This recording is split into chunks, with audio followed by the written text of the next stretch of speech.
ନୂଆପଡ଼ାରେ ଖେଳ ବିଗାଡ଼ିବେ ଘାସିରାମ। ନୂଆପଡ଼ା ରାଜନୀତି ଏଥର ପୁରା ସରଗରମ।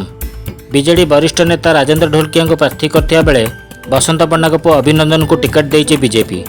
ଶରତ ପଟ୍ଟନାୟକ କଂଗ୍ରେସର ପ୍ରାର୍ଥୀ ହୋଇଛନ୍ତି। 2004ରେ ସ୍ୱାଧୀନରେ ବିଜୟ ହାସଲ କରିବା ପରେ ରାଜେନ୍ଦ୍ର 2009 ଓ 2019ରେ ବିଜେଡି ଟିକେଟରେ ବାଜି ମାରିଛନ୍ତି। ତେବେ ଏଥର ତାଙ୍କ ପାଇଁ ସମସ୍ୟା ସୃଷ୍ଟି କରିବେ ଘାସିରାମ ମାଝୀ। ରାଜେନ୍ଦ୍ରଙ୍କ ନିକଟରୁ 2009ରେ ବସନ୍ତ ହାରିବା ପରେ 2014ରେ ମଧୁର ପ୍ରତିଶୋଧ ନେଇଥିଲେ। ତେବେ ଏଥର ବସନ୍ତଙ୍କ ପୁଅ ଅଭିନନ୍ଦନ ରାଜେନ୍ଦ୍ରକୁ ହରାଇ ପାରିବେ ତ? ଅବଶ୍ୟ ରାଜେନ୍ଦ୍ର ତାଙ୍କ ଭୋଟରଙ୍କୁ ବାନ୍ଧି ରଖିବାରେ ସଫଳ ହୋଇଛନ୍ତି।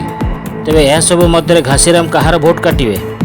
ଶରତ ମଧ୍ୟ ପୁରୁଣା ଖେଳାଳି। ସେ 1991 ଓ 1996ରେ ଦୁଇଥର ଲୋକସଭା ସିଟ୍ ଜିତିଛନ୍ତି। ତାଙ୍କର ଏକ ଭଲ ଭୋଟ ବେଲ୍ଟ ଥିବା ଅନୁମାନ କରାଯାଉଛି। ଘାସିରାମ ଗତ ନିର୍ବାଚନରେ କଂଗ୍ରେସ ପ୍ରାର୍ଥୀ ହୋଇ କଡ଼ା ଟକ୍କର ଦେଇଥିଲେ। ତେବେ ଏଥର ତାଙ୍କ ଟିକେଟ୍ କଟିଥିବାରୁ ସେ ଅସନ୍ତୁଷ୍ଟ, ଯାହାକି କଂଗ୍ରେସର ଭୋଟ ବ୍ୟାଙ୍କକୁ ବିଶେଷ ଅସୁବିଧାରେ ପକାଇବ ବୋଲି ଆଶା କରାଯାଉଛି। ନୂଆପଡ଼ାରେ କିଏ ଜିତିବ ପ୍ରଥମ ଥର ପାଇଁ ଭୋଟର ଓ ସମୀକ୍ଷକ ମଧ୍ୟ କନଫ୍ୟୁଜ୍। ତଥାପି ରାଜେନ୍ଦ୍ର ଓ ଶରତଙ୍କ ମଧ୍ୟରେ ପ୍ରତିଦ୍ୱନ୍ଦିତା ହୋଇପାରେ। ବିଜୟ ଚୌକା ଲକ୍ଷ୍ୟରେ ରାଜେନ୍ଦ୍ର ରହିଥିବା ବେଳେ କଂଗ୍ରେସର ସମ୍ମାନ ଶରତଙ୍କ ନିକଟରେ ବନ୍ଧା ପଡ଼ିଛି। ବିଜେପି ସମୀକରଣଟିଏ ପଛୁଆ ପଡ଼ିଯାଇଥିବା ଅନୁମାନ କରାଯାଉଛି। ଆଉ କିଛି ଦିନ ହାତରେ ଥିବାରୁ ବିଜେପି କର୍ମୀ ଆକ୍ରମଣାତ୍ମକ ଶୈଳୀ ଆପଣେଇବେ ବୋଲି ଆଶା କରାଯାଉଛି। Bureau report, Anurag Times.